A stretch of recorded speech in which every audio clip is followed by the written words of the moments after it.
국가모델연구원 수석연구원이었는데 해가 넘어가면서 제가 경력퇴직을 해가지고 지금 전 연구원입니다. 소속은 없고요. 제 앞에 오전에도 참석을 했고 오후에도 쭉 들어갔는데 좀 안타까운 점이 있었습니다. 뭐냐면은 사실 그 2010년도에 당시 이명박 정부 당시에 또 박근혜 정부도 마찬가지지만 한반도 평화체제에 대한 그 연구 자체도 굉장히 금지하다시피 하고 일단 정부에서는 용역을 일치 안 줬기 때문에 저는 그래도 개인적으로는 우리 한반도 문제로 풀기 위해서는 거쳐가야 될 과정이 평화체제와 통일이라는 그 프로세스가 불가피하다고 봤고 그래서 당시에 제가 2010년도에 어디 발표도 그런 얘기를 했습니다. 지금부터 평화체제 논의를 하게 된다면 우리가 북한에 대한 경제 지원 정도로 끝날 수 있지만 또는 이제 이른바 체제안전 보장에 대한 법제도적인 보장으로 끝날 수 있지만 만약에 이때를 놓쳐가지고 북한이 핵 개발을 완성하거나 완성단에 이르게 되면 결국 한미동맹과 바꾸게 되는 이런 상황이 올지도 모른다고 사실은 당시에도 경고를 했는데 더 이상 그 얘기하지 말라고 해가지고 그다음부터 이제 제가 자제를 했습니다만 결국은 지금은 이 비핵화라고 하는 부분이 누구나 다 바라고 또 한반도에서 가장 핵심적인 과제라고 얘기하면서도 비핵화 문제를 접근하는 것이 마치 어떤 판도라의 상자를 여는 것처럼 우리 한반도에 그동안에 쌓였던 냉전의 여러 유산들 이런 것들이 다 까발려지는 이런 상황인 것 같습니다. 그래서 사실 그 비핵화라는 부분이 특히 작년 3월 달에 김정은 위원장이 한반도 완전한 비핵화를 일단 우리 특사단이 얘기하고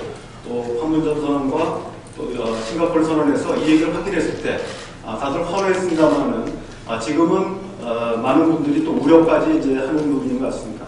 그러나 저는 앞에 신범철 박사님 좋은 얘기를 하셨는데 결국은 어떤 우리가 정책을 수행할 때 엔드 스테이트가 뭐냐 하는 부분이라고 볼 수 있습니다. 아까 유진승 장님도 얘기하셨지만 결국은 우리가 궁극적으로 통일이 달성해야 되고 통일을 달성하는 과정에서 평화로운 통일을 위해서는 결국 평화체제를 거쳐야 됩니다. 그랬을 때 우리가 이 최대 걸림돌이라고 할 수 있는 비핵화 문제를 과연 넘어갈 것이냐 아니면 어려움이 있더라도 아까 판도라의 상자를 말씀드렸습니다만은 극복하면서 가야 될 것인가 하는 문제가 있습니다. 그동안에 그 많은 그 전문가들 이런 분들도 정부에서도 비핵화가 한반도 평화 안정의 최대 걸림돌이라는 얘기를 많이 했습니다. 그러나 정작 비핵화 협상이 본격화되고 여기서 여러 가지 예상치 않았던 문제가 나오자 차라리 핵무기를 이루어 살자라고 하는 사람까지 나오게 됐습니다. 그러면 핵무기를 차라리 이루어 산다는 것은 평화 체제는 물론이고 통일을 포기하겠다는 얘기라고 생각합니다. 저는 미국의 어떤 작가가 이런 얘기를 했습니다. 낙관주의자는 비행기를 만들고 비관주의자는 낙하산을 만든다는 얘기를 했습니다. 결국 역사를 발전시키는 것은 낙관주의자입니다. 낙관주의라고 하는 것은 결국 엔드 스테이트가 분명하고 이것이 우리 민족이 반드시 나가야 될 길이라고 한다면 거기에 따르는 여러 가지 어려움이 있을 수 있습니다. 아무것도 안 하는 것보다는 쉽죠. 제일 쉬운 거는 한미동맹 강화하고 분해를 강화하고 하면은 뭐 당장은 뭐 아무 문제 없습니다. 현상 유지하는 것은 당장 우리한테 유효되지는 않습니다. 그러나 통일은 점점 어려워지고 평화는 오지 않고 오히려 북한은 핵을 개발하는 이런 어떤 모순적인 상황이 올 수밖에 없다고 생각합니다. 그래서 저는 이제 앞에 여러분들이 얘기하셨는데 우선 이철 부시 박사님 얘기하신 부분에 대해서 상당히 글을 보고 약간 실망했는데 내용을 아까 발제했을 때는 거의 다 동의하고요. 특히 이제 가장 핵심적인 것이 결국 우리가 한국과 미국이 북한에 핵포기 대가로 제공하겠다고 하는 부분들하고 북한이 핵포기 대가로 받는 부분이 과연 공정한 거래인가, 그러니까 불균형 거래라는 아까 얘기를 하셨습니다. 저도 그렇게 생각합니다. 그래서 우리가 이제 북한이 과연 핵포기라고 하는 핵이라는 것을 포기하면서 얻을 수 있는 것이 뭔가 하는 부분인데 이 부분에 대해서 우리 정부도 얘기하고 있고 중국도 얘기하고 있는 부분들 그리고 사실은 지난 6월달 그 싱가포르 선언에 합의된 내용입니다. 그게 바로 북한의 합리적 안보 우려를 해소해주는 방안이고요. 여기서 약속한 것이 새로운 북미 관계 수립과 한반도의 항구적인 평화체제 구축이었습니다. 우리가 이제 습관이 되다 보니까 자꾸 북한의 비핵화 요구만 하지만 사실은 우리도 얘기하지 않습니까? 북한이 그 핵을 개발하는데 인민들이 굶어 죽으면서까지 개발한 핵을 쉽게 포기하겠습니까? 그러면 거기에 따른 어떤 여러 가지 보상 조치가 필요하다. 근데 아까 부시 박사 얘기하신 것처럼 사실은 한국과 미국이 제공하는 평화 체제가 됐든 북미 수교라고 하는 것은 사실은 가역적인 조치들입니다. 북한이 핵을 포기하게 되면 물론 완전한 검증을 통한 비핵화가 어려운 과정에는 틀림없지만 그 자체가 이루어진다면 또 외국의 사례도 있지 않습니까? 그러나 평화체제나 북미수교는 언제라도 뒤집어질 수 있는 가역성이 있다는 얘기입니다. 그래서 이런 부분을 어떻게 보장할 것인가 하는 부분들이 아까 부시 박사의 문제 제기라고 생각하고 저도 동의합니다. 다만 해법으로 얘기한 부분들이 과연 봉쇄 정책으로 되겠는가? 지금 이제 오늘 주제이기도 합니다만 지금 중국이 큰 변수로 떠오르고 있습니다. 지금 작년 12월 1일 콩쉔유 중국 외교부 부부장이 국제회의에 참석했던 회의에서 새로운 얘기를 했습니다. 첫째는 유엔안보리에서 제재 논의를 본격화해야 된다는 얘기고, 두 번째는 이제 육제담을 재개해야 된다는 얘기를 했습니다. 이번 1월 8일 날 시진핑 주석이 김정은과 만났을 때 한 얘기가 뭡니까? 과거 중국의 한반도 정책의 3대 원칙은 뭡니까? 한반도의 비핵화, 한반도의 평화 안정, 대화 협상 아닙니까? 요번에 한 얘기는 앞에 두 분 그대로 했는데 뒤에 부분은 지역의 안정입니다. 지역의 안정을 위해서 중국이 적극 역할을 하겠다는 얘기를 했고, 이 부분들이 바로 육제담 제안으로 나온 거라고 보고 있고요. 그 다음에 또 실제로 아까 말씀드렸던 지역의 안정에 대해서 제가 이걸 연합뉴스 기자가 질문하니까 북한 대변인 얘기가 그것은 육제담을 의미한다고 얘기했어요. 실제로 지금 정세가 어떻게 돌아가고 있습니까?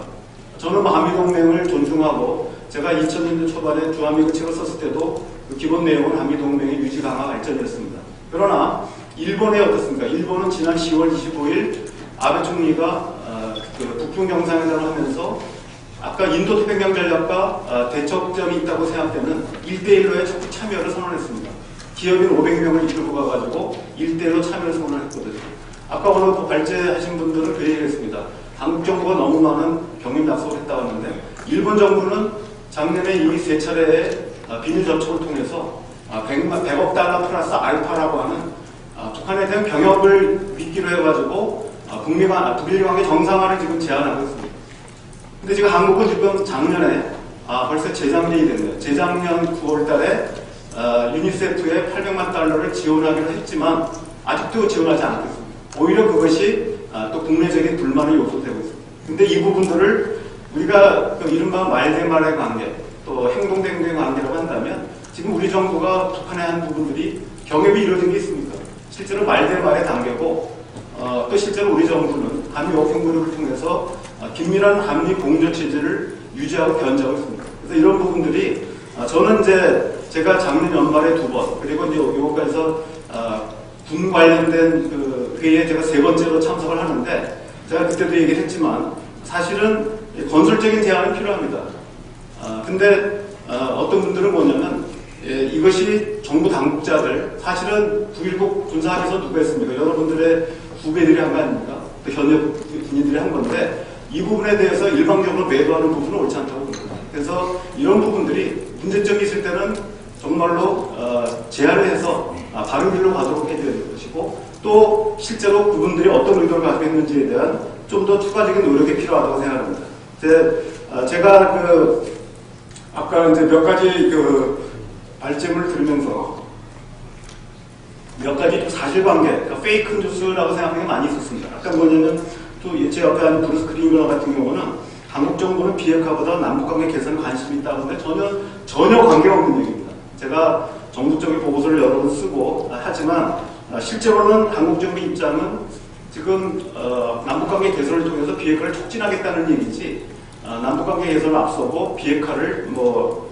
늦춘다든지 그런 건 전혀 사실 아니고요.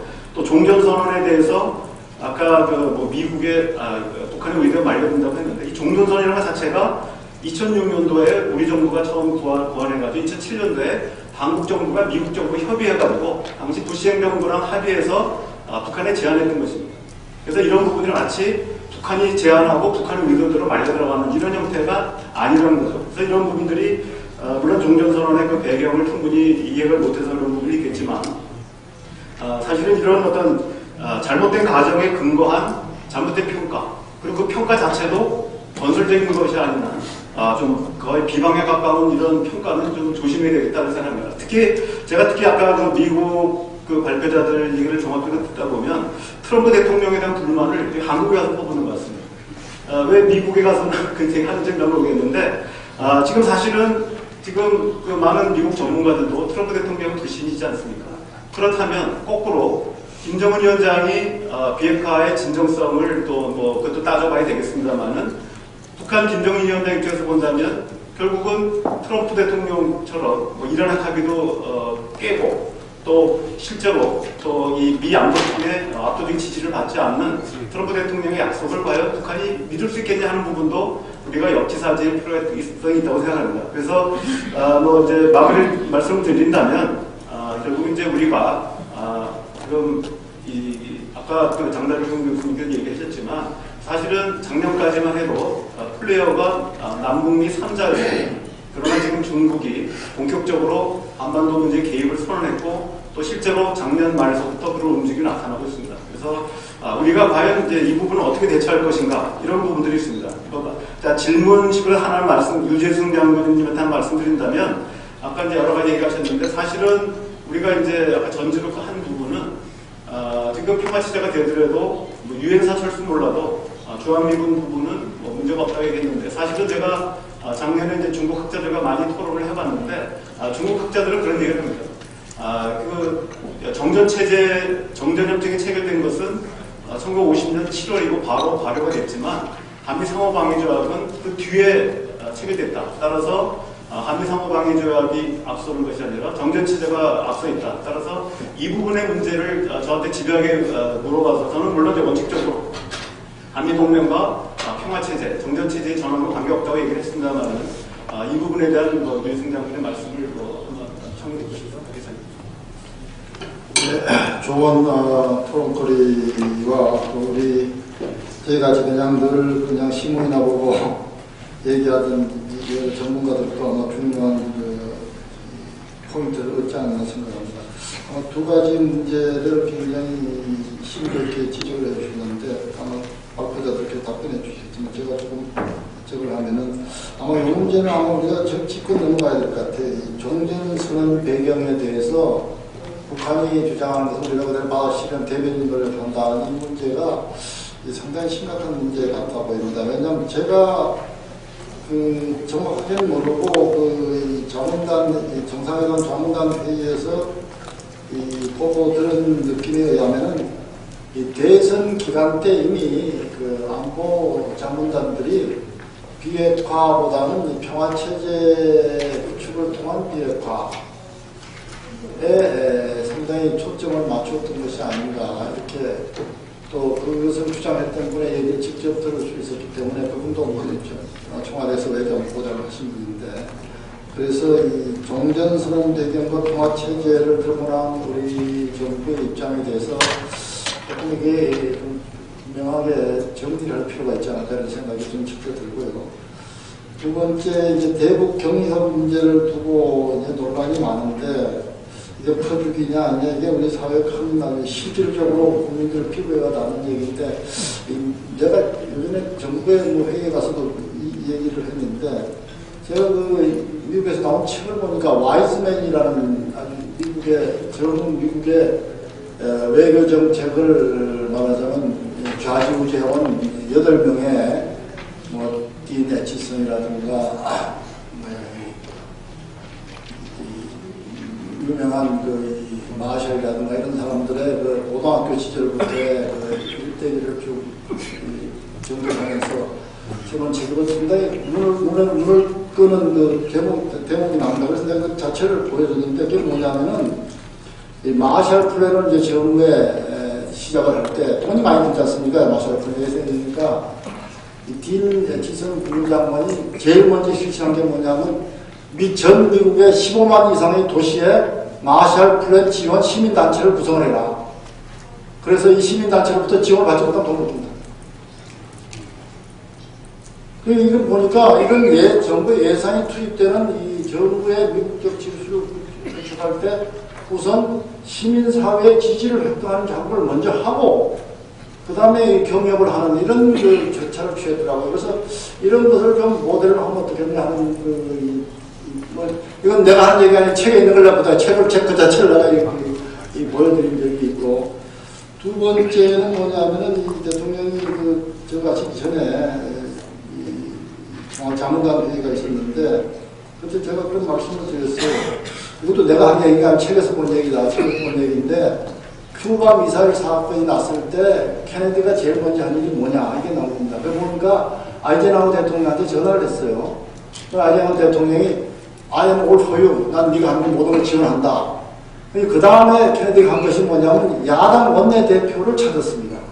근데 이 야당 원내대표가 멕시코만에서 낚시를 가가지고 이 사람이 전화통화가 안 되니까 헬리콥터를 띄워가지고 책에 나온 얘기입니다. 헬리콥터를 띄워가지고 이 사람 대처하니까 헬리콥터에서 유리병 속에서 백악관에 몇 번을 빨리 전화를 해달라고 유리병을 떨어뜨립니다. 그 사람한테.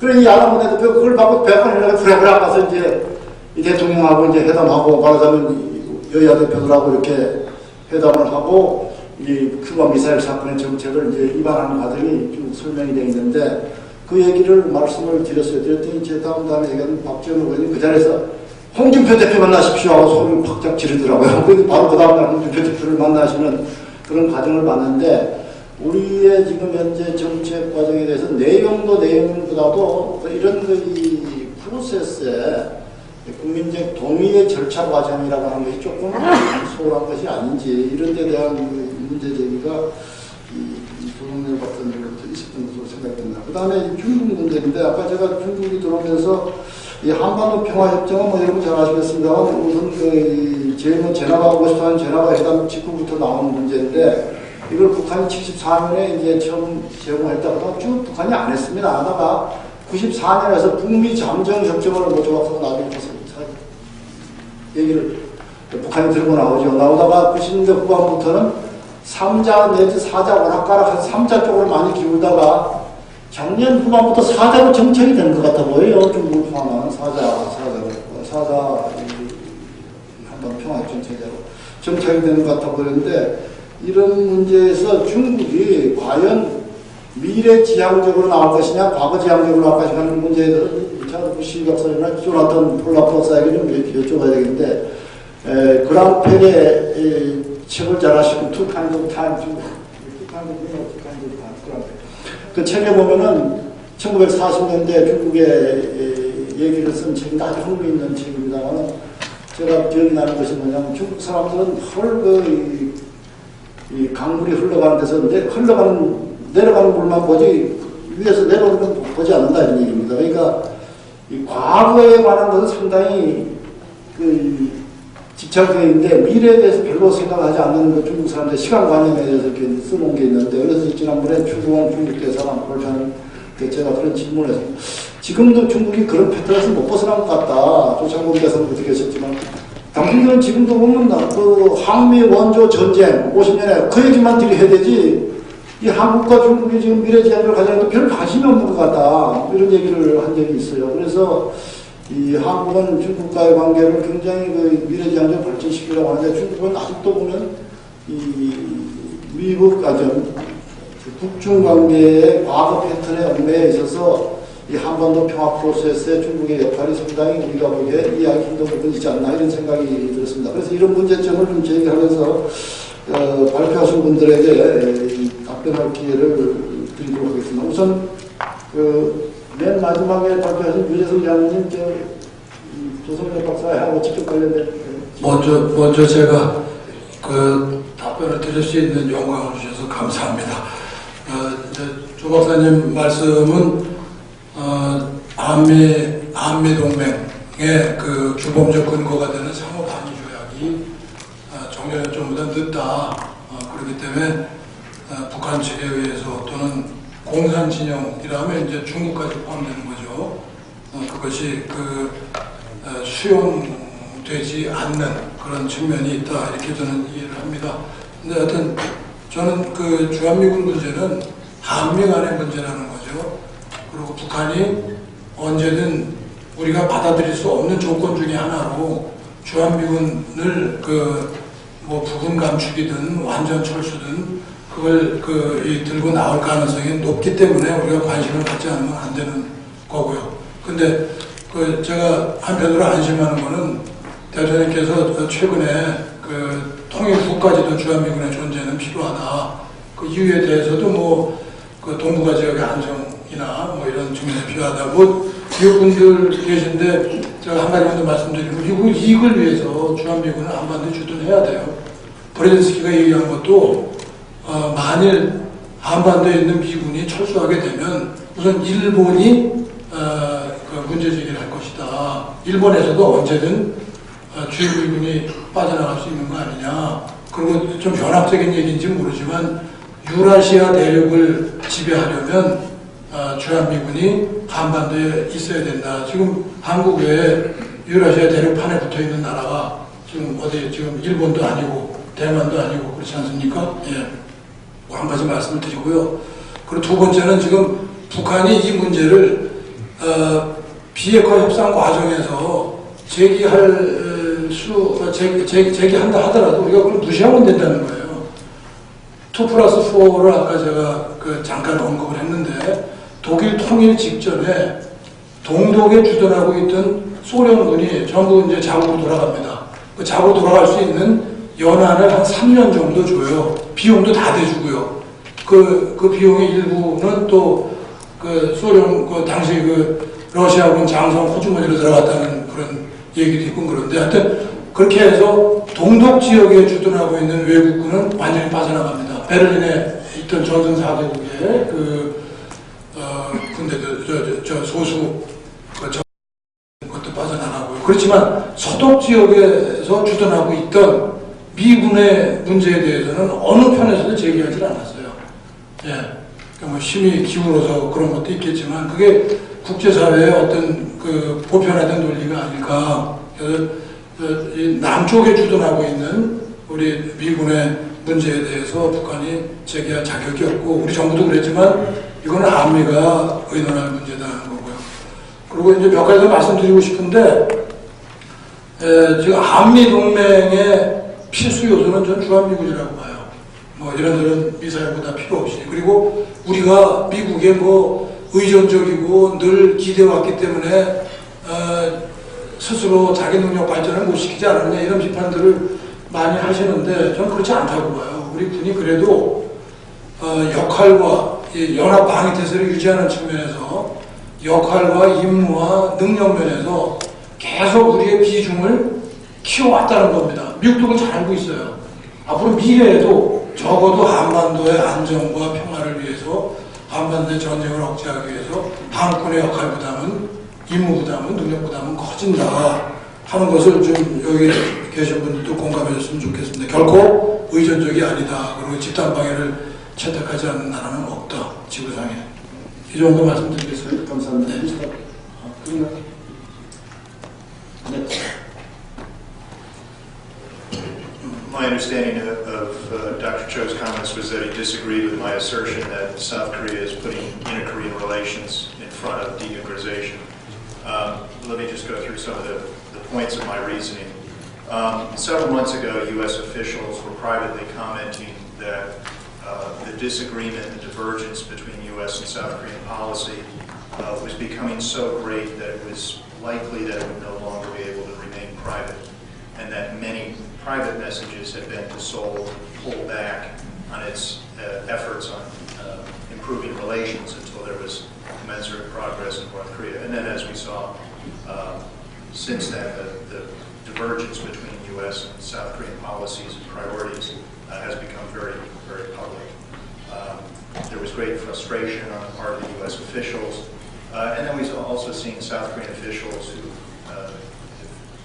asked for delinking inter-Korean relations from progress in denuclearization.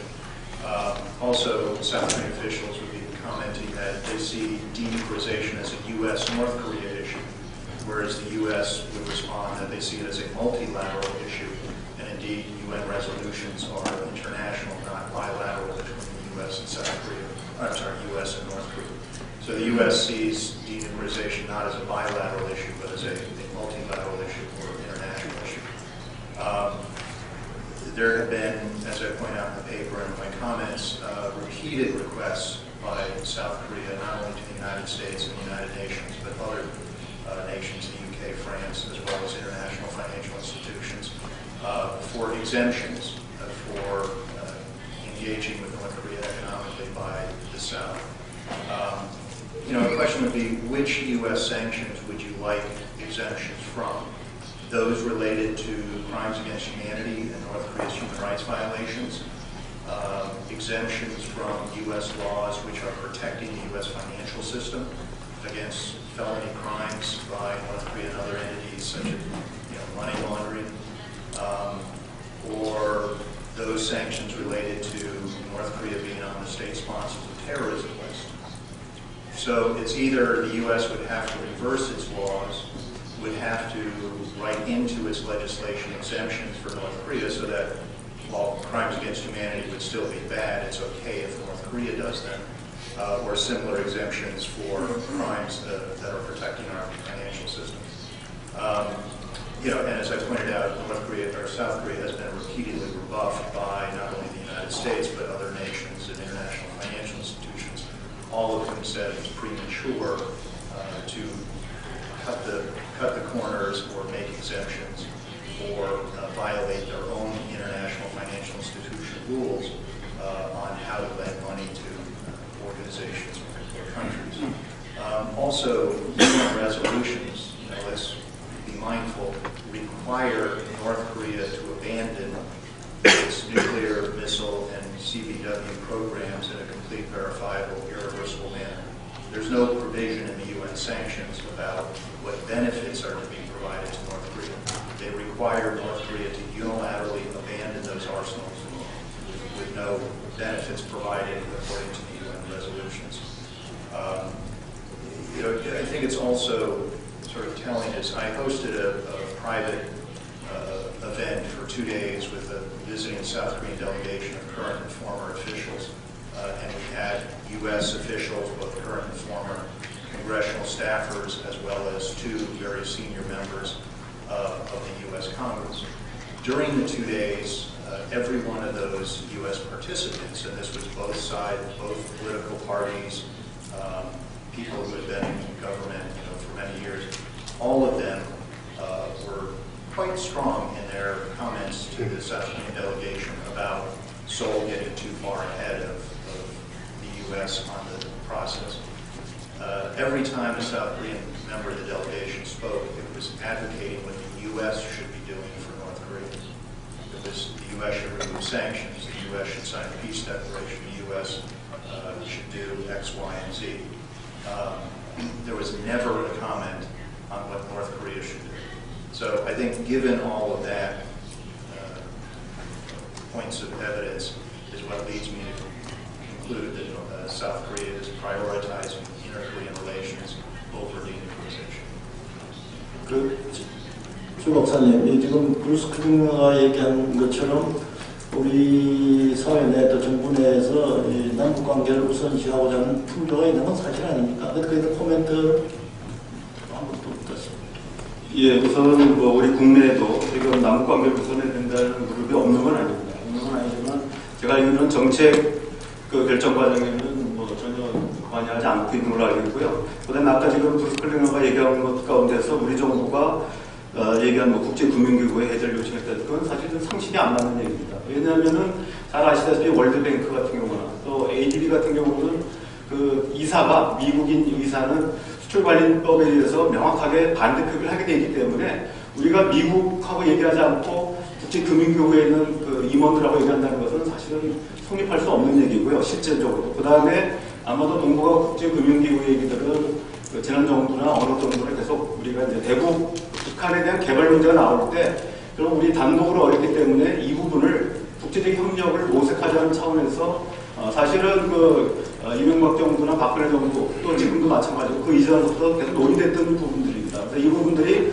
지금 당장 북한을 지원하기 위한 것을 할 수도 없지만 이런 논의나 이런 검토를 하자고 하는 부분들이 아마 좀 와전된 것 같고요. 아까 지금 얘기하신 서울 쪽에서 워싱턴보다 이견이 확대된다는데 지금 제가 알기로는 브루스 클링너가 만난 많은 전문가들을 또 거꾸로 방송을 만나봤는데 제가 알기로 상당한 어떤 그 견해 해소가 잘 안 된 걸로 알고 있습니다. 그래서 아마 본인의 이제 그 기본 입장을 계속 고수하고 있기 때문에 그렇다고 보는데 저는 뭐 실제로 아까 말씀드린 용어 같은 데서도 실제로 우리 정부가 그 면제를 요청했다고 하는데 실제 미국의 대북 제재 및 정책 강화법에 따르면은 우리 정부가 평창올림픽이라든지 철도 이쪽에 쓴 용어는 익셈션이 아니라 웨이버입니다. 여기 용어 자체가 좀 정확하지 않는 얘기를 하셨는데 실제로 미국의 법령에 의해서 우리 정부가 요청하는 것은 웨이버 조치를 요구하고 실제로 그것 때문에 평창올림픽에 북한 선수단 참가라든지 개성에 있는 그 목련락사무소 그다음에 철도 그 조사 사업 이런 부분들이 이루어졌고 있어요. 그러니까 지금 얘기하는 것처럼 제외 조치라든지 영어로 보니까 아까 exemption으로 되어 있는데 또는 뭐 서스펜션을 요구하거나 그런 게 아닙니다. 그리고 오늘 아까 방금 나온 것처럼 램퍼트 그 동아태 그 부차관보 대행이 오늘 아까 미국 언론하고 인터뷰한 거 보면은 북한에 대한 제재 완화 조치의 하나로서 인도적 지원 외에도 지금 북한에 대한 중유나 정제유 공급을 확대하겠다는 얘기도 지금 나오고 있습니다. 그래서 이것이 일방적으로 한국 정부의 요구고 미국은 전혀 다른 입장을 가지고 있기 때문에 어렵지 않다는 생각입니다. 자, 그러면 그 신범철 박사님 다음에 예. 한 부분. 예. 저는 제가 발표를 잘했다고 생각했는데 우리 장달준 교수님 질문을 받자마자 잘못했다 생각했습니다. 왜냐하면 제가 대한민국에서 가장 합리적이고 양쪽 어느 쪽에도 편파적이지 않은 분이라고 믿는 분이 우리 장 교수님인데 장 교수님께 의문을 남겼다는 것은 제대로 된 설명이 아니다 그렇게 생각을 해서 다시 교수님 질문부터 답을 하고 넘어가도록 하겠습니다. 그러니까 뭐 협상을 잘하자는 얘기고요. 북한을 이불로 봐서는 안 되는 거죠. 그리고 정상 간의 합의가 되면 제대로 이행할 수 있도록 합의를 잘해야 된다는 얘기고 그런 합의를 잘한다는 것은 그 정상회담 합의문 또는 뭐 군사 부속 평양 공동선언 부속 합의서 군사 분야 부속 합의서의 워딩 하나하나도 꼼꼼히 따져봐야 된다는 거죠. 그런 취지로 해서 대화 자체를 반대하는 건 아니고요. 사실은 정상회담 합의문에도 보면은 뭐로 되어 있냐면 풍계리나 이런 데에 대한 사찰 참관으로 되어 있습니다.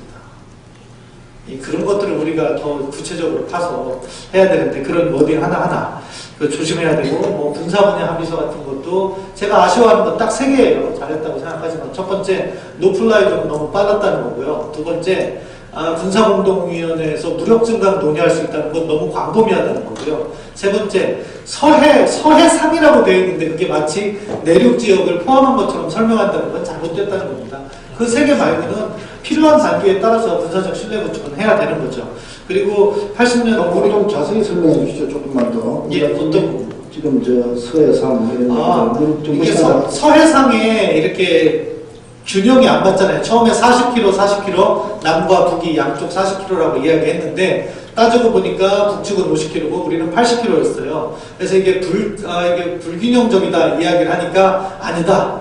북한 내륙까지 포함해서 보면은 균형적이다 이렇게 얘기했는데요. 이게 문서 합의를 할 때는 그 문서 워딩이 가장 중요한 건데 문서 워딩이 서해상으로 돼 있어요. 서해 지역이면은 우리 군의 설명이 많은데 서해상이기 때문에 이거는요 어쩔 수가 없는 건데 자꾸 그런 식으로 이렇게 해석할 필요가 없는 거예요. 혹시 이제 군에 계신 분들 중에 여기 반박하실 게 있으면 한 말씀 해주시죠. 해주세요. 없으십니까? 그 말을 고치지 않으면 누가 해석해도 안 되는 거예요. 그 우리 신 박사 얘기를 그대로 받아들이면 되는 거죠. 네.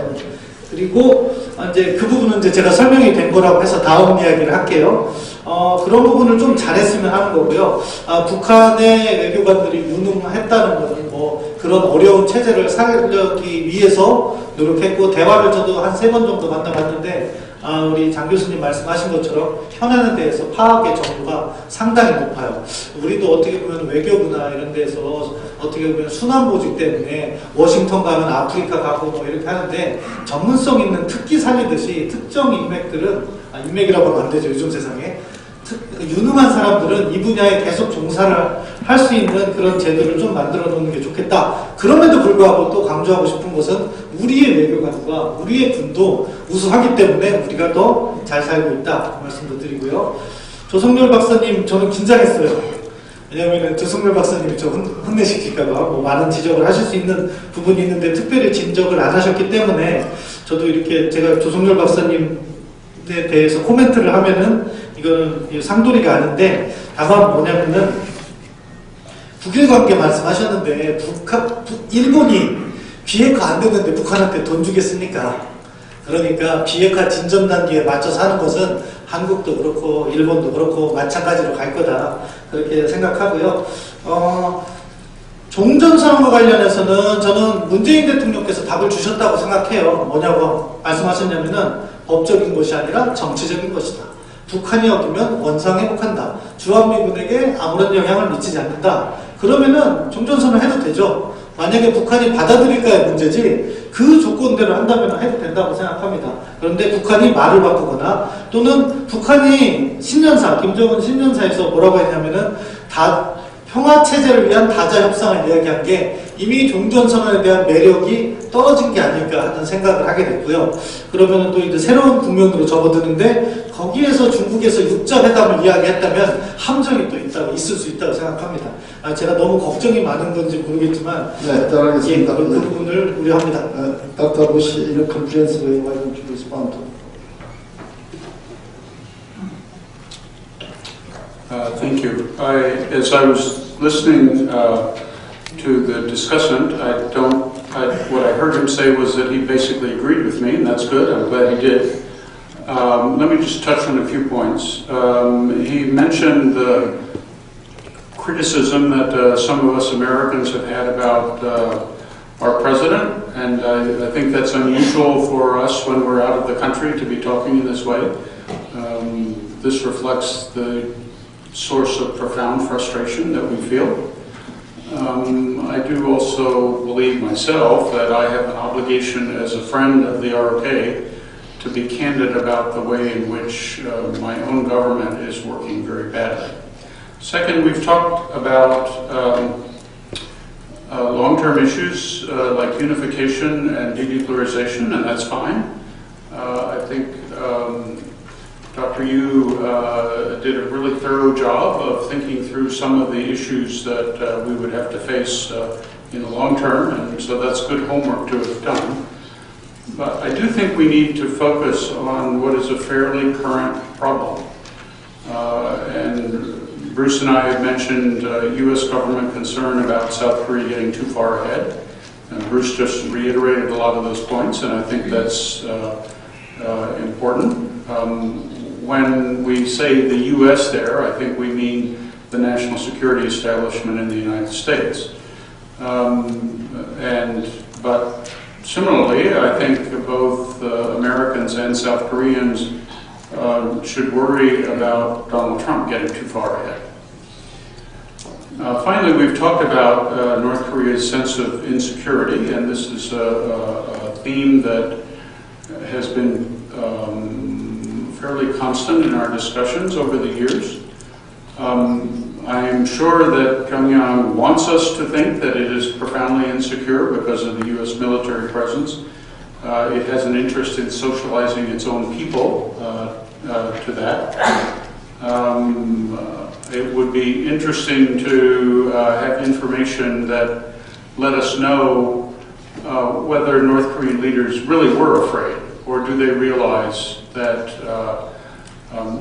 the United States is not going to undertake a nuclear war against North Korea, but that it's useful to create this this scenario. If they really do believe it, then that really raises questions about their systems of government for interpreting the intentions of adversaries. And perhaps their system for assessing the United States and the ROK is quite flawed, and they exaggerate the threat that we pose to that.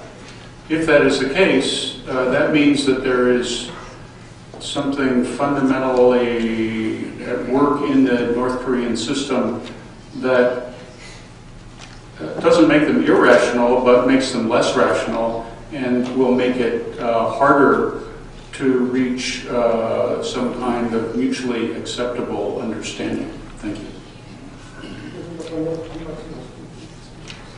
아까 그 군사합의, 남북 군사합의 문제에 대해서 신범철 박사님이 말씀하신 거에 저는 전적으로 동의하고요.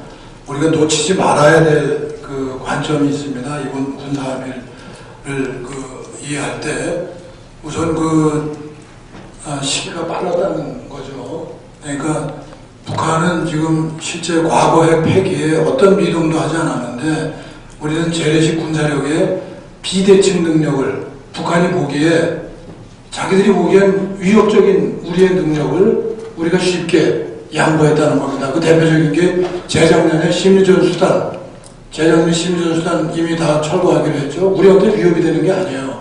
같이 철거하긴 했지만 그 다음에 두 번째가 노플라이 존 설정함으로써 우리 공군의 활동을 제약했다는 거.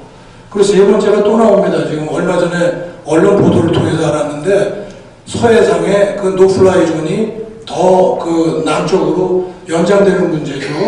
대장 초기 기업 활동까지 제약하는 거를 이제 북한과 테이블에 앉아서 논의할 거라고 정부 당국자가 얘기했다고 신문에서 읽은 게 사실이겠죠. 위험천만한 일입니다. 그 자체가. 그걸 누가 한 겁니까? 국방부에서 한 게 아닙니까? 저는 누구라고 알고 있는데 국방부의 관계자가 그 얘기를 기자들에게 공개적으로 했어요. 그러니까 대장 초기 기업 활동마저 제약하게 되면요, 서해는 진짜 그 배 몇 척 가지고 경비해야 되는 그런 심각한 문제가 있습니다. 그렇게 발전하지 않도록 여기 계신 분들도 그렇고 많은 전문가들이 좀 경종을 울려야 될 것 같고, 저는 북한이 왜 북미 통제, 아까 문 박사님도 본래 그런 애들이 아니었, 죄송합니다. 그런 입장이 아니었는데 이 재래식 군사 합의에 대해서 이렇게 적극적으로 나왔느냐, 뭐 이참에 그 북핵 논의를 좀 지연시키면서 핵을 포기할 것처럼 보여주면서 자기들이 보기에 위협적인 우리의 질적 우위가 월등한 것을 이번에 좀 무력화시키겠다는 그런 의도를 가졌던 거고, 그렇게 또 관철이 된 겁니다. 그래서 제가 주장하는 바는 여기엔 등가성 원칙이나 상호주의 원칙 적용이 좀 약했다는 그런 말씀을 드리는 겁니다. 네, 그래서 저희 같은 사람 일반인들이 보면 군에서 여태까지 뭐 했냐는 생각이 자꾸 들어서 지금 아마 일반 국민들이 느끼고 있을 텐데, 이게 그렇다면 캠프에서 작성된 플랜대로 갔다는 얘기가 아니냐, 이런 얘기가 되지 않겠습니까? 어떻든 이런 것들이 군의 전문가들이 좀 더 목소리를 내야 할 때가 아닌가 하는 생각도 들어갑니다. 어쨌든 오늘 오후 세션에 굉장히 잘 주오시는 분들이 많을 줄 알았는데 한 분도 주오시는 분이 없어서 제가 앉아서 굉장히 긴장을 했습니다. 그래서 지금 뭐 코멘트 하실 게 있으십니까? 지금 코멘트 하실 게 있으십니까? 한 말씀 하시죠. 예. 플로어에서 지금 말씀 드리세요. 우선 저쪽에 드리겠습니다. 이거는 질문이라기보다는 팩트를 우리가 분명히 알아야 되겠다. 여기에 또 많은 청중들도 계시고 또 연구하는 분들이 있기 때문에 좀 팩트를 분명히 할 부분이 있다 해서 제가 몇 가지 말씀을 드리겠습니다. 우선 조성열 박사께서 미측의 이제 발표에 그 잘못된 팩트이다. 한국이 비핵화보다 남북경제협력을 우선하는 것은 아니다. 비핵화를 위해서 그렇게 하는 것이다라고 그 의견을 제시하셨고, 저는 그거 같은 맥락 속에서 조 박사님이 말씀하신 팩트에 대해서 수정을 제가 하려고 합니다. 이 정부 들어서 우리가 흔히 듣는 얘기가 과거 정부도 그랬는데 왜 이 정부가 추진하니까 그렇게 말들이 많으냐, 뭐 이런 얘기를 우리는 많이 듣습니다. 아까 조 박사님 얘기한 것 중에서 첫째, 부시 대통령과 노무현 대통령이 정상회담을 할 때 노무현 대통령이 부시 대통령에게 종전 선언에 관해서 얘기한 건 맞아요. 그건 팩트예요. 그러나 그 뒷부분은 다르다. 아까 유명한 장관이 나갈 때 같이 쫓아나가서 같이 얘기도 했고 그때 유명한 장관도 그렇고 여기 있는 김숙 대사도 그렇고 저도 그렇고 다 현직에 있었던 사람들인데 노무현 대통령이 종전협정에 대하여 제기를 하였고 그것을 나중에 결과를 기자회견하는 자리에서 합의를 했다고 얘기를 했는데 부시 쪽에서 합의된 건 아니라고 한 거예요. 다시 얘기해서 얘기를 했지. 한미가 합의를 해서 북한에 제기한 바는 결코 없는 것이다. 그 당시에. 이것은 분명한 저는 팩트라고 생각합니다. 다음에 재래식 군사력에 관하여 분리통제에 관하여 전 정부도 다 연구를 해놓고 그 서류도 다 있는데 왜 이번 정부가 시행을 하니까 말이 많으냐. 그것 또한 다른 얘기예요. 남북 군비통제에 관하여는 92년 남북 기본합의서가 만들어지기 그 훨씬 이전부터 국방부에서는 임무이기 때문에 지속적으로 연구를 해왔어요. 그러나 거기에 설정된 가정과 단계가 다르다는 겁니다. 그 가정과 단계는 고려하지 않고 먼저도 했다는 건 아니다. 과거에 된 것들은 군비통제에 있어서 1. 신뢰구축 2. 운영적 군비통제 3. 구조적 군비통제 이러한 가정과 전제와 단계가 분명히 명시가 되어 있다고요. 그런데 그것을 다 아픈 무시하고 운용적 군비통제보다 들어갔다. 신뢰도 구축해.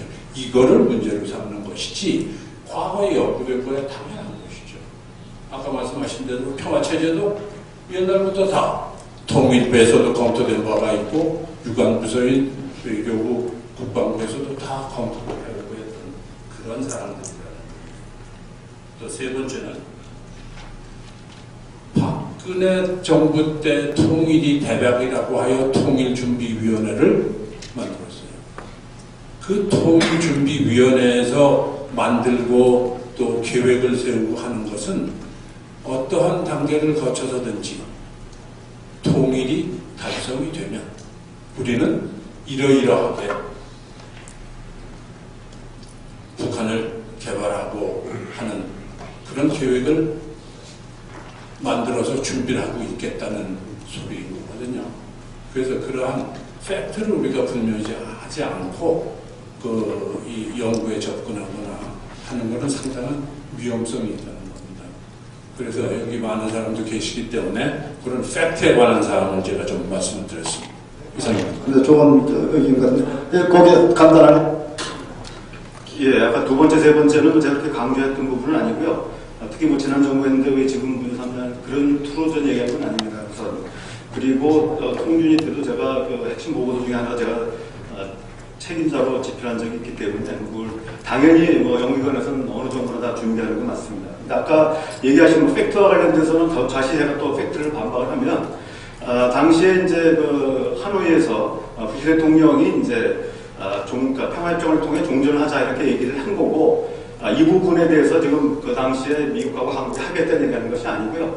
실제로는 그 이후에 우리 정부 내에서 종전선언과 평화협정이 일반적으로는 같이 들어가는 경우도 있고 분리되는 경우도 있는데 이거를 이제 북한의 비핵화를 촉진하기 위해서 분리안을 이제 그 이후에 아이디어가 나와가지고 정부 내에 논의가 있었습니다. 그래가지고 외교부나 국정원, 통일부 이런 데에 찬반이 돼가지고 최종적으로 안이 나온 이후에 그 이후에 다시 이제 이런 종전선언과 평화협정을 분리안을 가지고 미국과 협의했다는 얘기죠. 아까 말씀하신 거는 제가 마치 하노이에서 부시 대통령, 노무현 대통령이 하겠다 이 얘기를 한 게 아니고요. 그 이후 과정은 제가 왜냐하면 계속 참여했기 때문에 이 과정들은 아까 말씀드린 그 2006년도에 합의를 얘기한 것이 아니고요. 그 이후에 남북정상회담을 준비하는 과정에서 한미 간에 협의했다는 얘기입니다. 예, 지금 이상희 원장님께서 지적하신 문제가 지금 역대 정부를 통해서 계속 그 문제가 되고 있는 문제 같아요. 예를 들면 통일준비위원회 말씀을 하셨는데 저 통일준비위원회 위원이었습니다. 위원장인데 그 통일준비위원회 위원들 중에서 정부와 권력과 가깝다고 생각하는 사람들이 말하자면 이 흡수 통일론을 앞장서 자꾸 강연을 하고 다니고 그랬어요. 이래가지고 이건 뭐 제가 직접 제가 문제를 제기했습니다. 그 통일준비위원회 2조에 보면은 교류 협력을 통한 평화적 통일을 지향한다고 조문에 돼 있어요.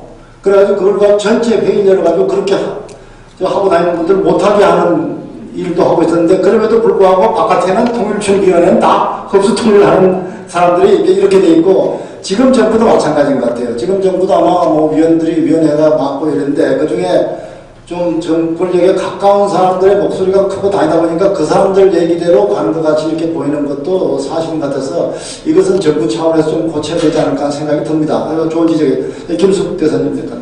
네. 좀 예. 뒤에도 좀 이따가. 네, 간단하게 말씀드리겠습니다. 이게 평화체제나 종전선언이나 이런 문제에 관해서 한국 정부는 이게 보수 정권이냐 진보 정권이냐에 따라서 입장이 많이 달라졌습니다. 노무현 정권 때부터. 이것이 이명박 박근혜 정권 때는 미국 거부에 문제가 별로 없었어요. 그러나 노무현 정권 시에 한미 간의 평화협정 또는 평화체제에 대해서 양국 정부 간에 그 협의를 한 적이 있어요. 한 4, 5개월 동안 협의를 했고, 한국 정부의 이 협의단을 제가 국미국장으로서 이끌었습니다.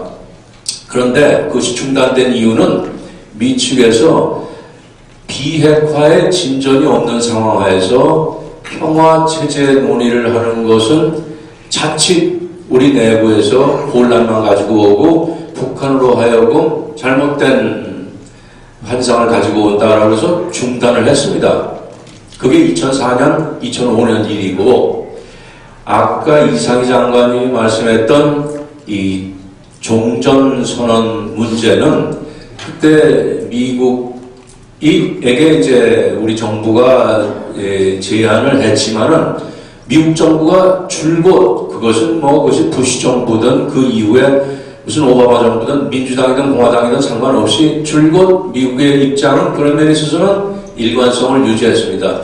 비핵화 진전이 없는 종전선언이나 또는 평화협정의 평화체제에 관한 논의는 무의미하고 전략적으로 위험하다라고 그래서 그때 2007년에 우리 정부가 만들어낸 얘기가 그럼 종전선언이 아닌 뭔가 내용은 잘 모르지만 하여튼 그런 거를 가지고 정상 간의 선언을 하자. 정상선언이라는 말을 만들어냈습니다. 그마저도 미국이 받아들이지 않았다. 그런 의미에서 조금 이 팩트에 관한 클래리파이는 할 필요가 있다. 저는 그런 생각입니다. 좋은 말씀 같습니다. 조나탄 의원.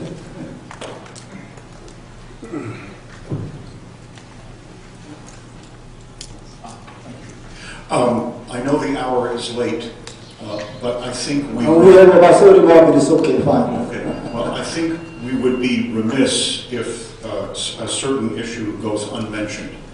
I am quoting from Kim Jong-un in his New Year's Day address, and he is talking about the future understandings related to the Korean Peninsula.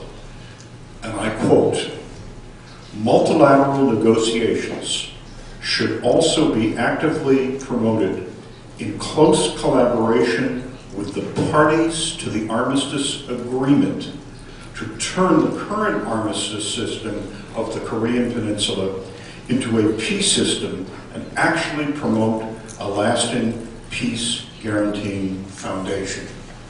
Now, the Republic of Korea was not a signatory to the armistice agreement. I would be very interested in hearing from our Korean colleagues whether they find this message a matter of some concern, because my conclusion from this, my inference is, you don't get a vote, you being the Republic of Korea.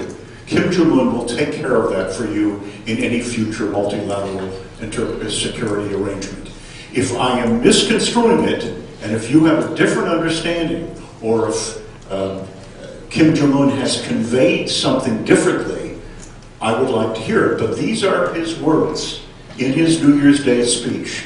I'm not making them up, and they seem very specific. Thank you. 좋은 지적 같습니다. 이 북한이 90년대 후반부터는 한반도에 군대를 가지고 있는 남북미 3자를 중심으로 한 이 평화협정 문제를 계속 논의를 해왔는데 지금 지적하셨다시피 이것이 정전협정 당사자들 간의 4자 협정 체제로 가자는 얘기인지 3자 협정 체제로 가자는 얘기인지 하는 것은 굉장히 중요한 문제가 조성렬 박사님에 대해서 뭐 아이디어가 있습니까?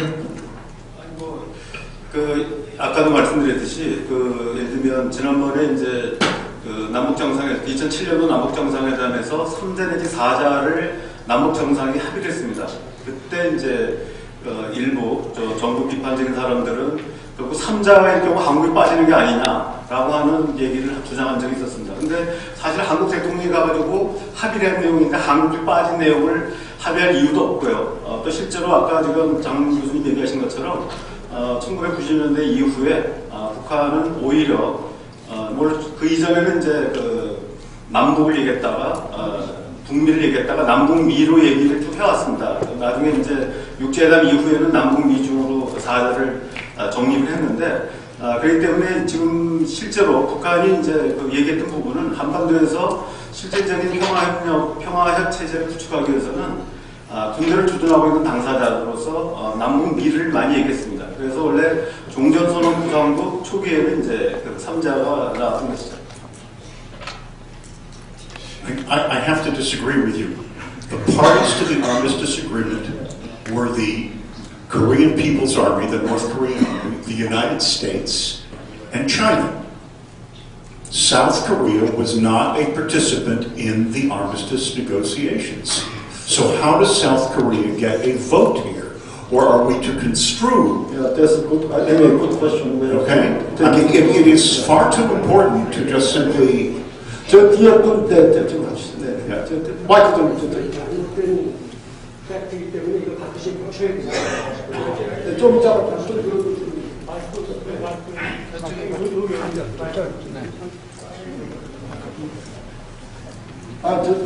그 먼저 하시겠어요? 먼저 간다니.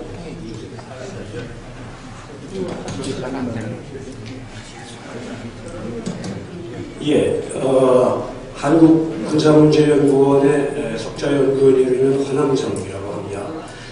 조나단 폴락 선생님 지금 말씀하신 것이 팩트와 상당히 어긋나기 때문에 그 문제는 제가 오해를 풀고 싶어서 굳이 말씀을 드리려고 합니다. 정전협정은 기본적으로 군사적인 협정입니다. 첫째. 둘째, 당시 정전협정이 체결될 당시에 UN 측은 16개 청전국을 포함해서 대한민국까지 모두가 유엔군 사령관 취하에 작전 통제하에 있었습니다. 작전이 지휘 통일이 되어 있었다는 얘기입니다.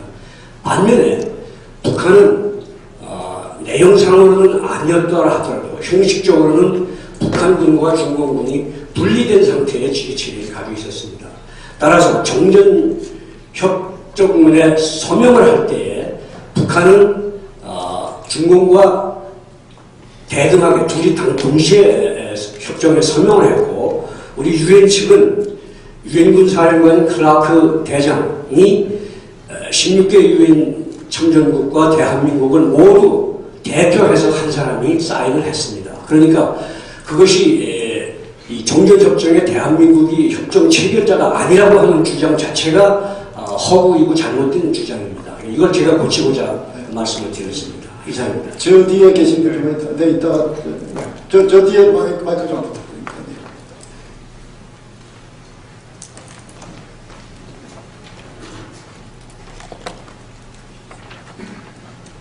저는 지금 논의되는 사항, 먼저 제가 예비역 공군 대령 권용군입니다. 제가 지금 질문하고자 하는 것은 지금 논의하시는 그런 부분이 아니고 유재승 박사님에게 전작권에 대해서 제가 질문을 하겠습니다. 그래서 지금 아까 유 박사님이 말씀하셨고 그다음에 이미 합의할 때 2014년도에도 조건부 3개가 되어 있죠. 거기에 보면 이제 첫 번째가 계획수립 능력이라든가 우리 C4ISR 능력, 그리고 우리가 또 미사일 방어 능력, 그 다음에 이제 주변국 안보 환경 이런 것을 얘기를 하는데, 근데 사실 우리가 미사일 방어 능력이라는 것은 이 미국처럼 그렇게 멀리 떨어져 있는 나라, 적국으로서 멀리 떨어져 있는 나라에다 의미가 있는 것이지, 한반도처럼 이렇게 위협을 가하는 국가에 인접해 있는 국가에서 미사일 방어 체계라는 것이 의미가 없다는 거. 그래서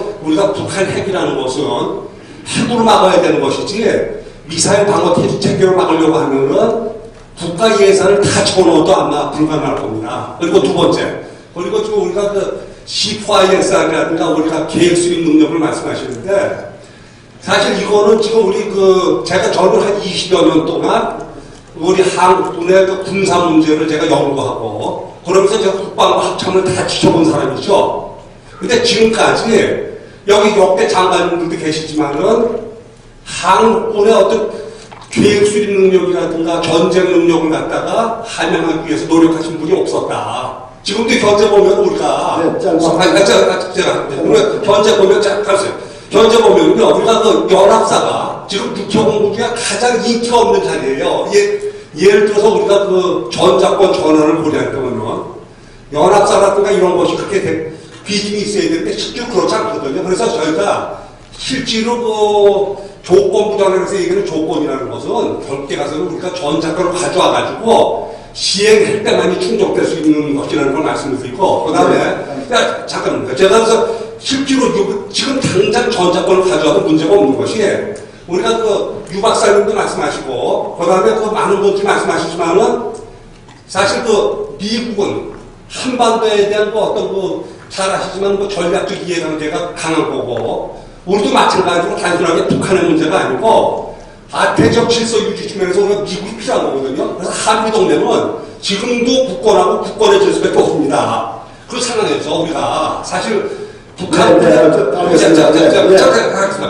좀 부탁하시겠습니다. 그만 좀 됐습니다. 북한군의 재래식 전력이 우리가 있죠. 그래서 전자권 전환이라고 해서 핵무기와 상관없이 북한군의 재래식 전력이 약하기 때문에 사실 문제가 없는 거거든요. 그래서 왜 제가 질문 드리는 것은 첫째는 뭐냐면 지금 아까 앞에 두 가지는 가져오기 전에는 충족될 수 없다는 것을 갖다 질문 드리는 거고, 세 번째는 지금 재래식 전력이 약한 상태에서 무엇이 문제인가 거기에 대해서 한번 답변을 해주세요. 감사합니다. 유 장군이 나중에 두 분이 만나가지고 좀 저도 그 말씀 드리려고 했습니다. 제기하신 문제 논고면에서 우선 좀 일치가 필요하고요. 마무리하겠습니다. 일치가 필요하고요. 그래서 여기서 논의하려면 1시간 이상 걸릴 것 같습니다. 그러니까 나중에 기회를 갖도록 하는 게 좋겠습니다. 감사합니다. 문제 제기해 주셔서 고맙습니다. 혹시 한 말씀 안 하고 못 견디겠다 하신 분 계시면 한 분만 더 받고 마지막 시간 종료할 겁니다만은 저도 이 사회를 여러분 보고 했습니다만 오늘같이 이렇게 긴장되고 이런 이 유익한 회의는 별로 못 본 것 같습니다. 여러분 참여하신 여러분들 정말 관심과 열의에 다시 한번 감사드리고 발표해 주시고 토론해 주신 여러분께도 감사드리고 이런 회의를 준비해 주신 크리스와 김수에 다시 한번 감사드립니다. 여러분 모두 건강하시고 행복한 새해 되시길 바랍니다. 감사합니다.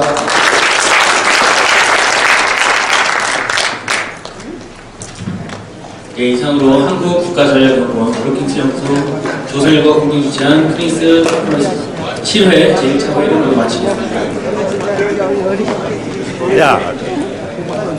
아이고, 그거 아까 하여튼, 야, 너는 주최 통졌다가. 뭐요? 시간이 아이고, 아, 한마디 안 하면 역까지.